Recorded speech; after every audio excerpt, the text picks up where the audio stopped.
Guys আজকে গ্রামী খাবার, একদম গ্রামী খাবার। আর এই সকাল সকাল গ্রামী খাবার লাউ রান্না করব।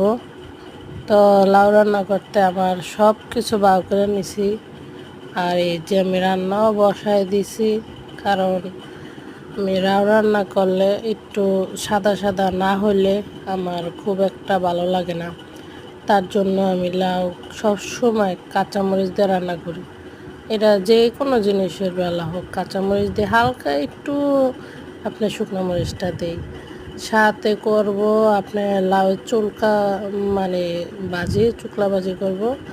আলু দিয়েছি লগে 2-3টা, এগুলা দিয়ে এটাও সাদা সাদা করে হালকা একটু হলুদ দিছি, লবণ মরিচ সব কিছু দেওয়া হয়ে গেছে।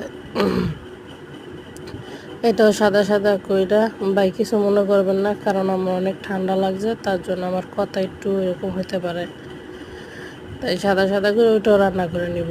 আর এই যে লাউ তরকারিটা রান্না করে নিতে আছে, যেহেতু আজকে আমার হাজব্যান্ড বলছে বা তোমার মুরগি এনে দিই, মুরগি দিয়ে মানে মুরগি দিয়ে খাবে না, সে আড্ডি উড্ডি দিয়ে খাবে।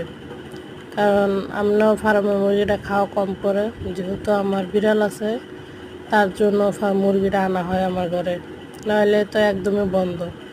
তাই আমি মুরগি দিয়া এই যে আপনার মনে করেন কি লাউটা রান্না করব।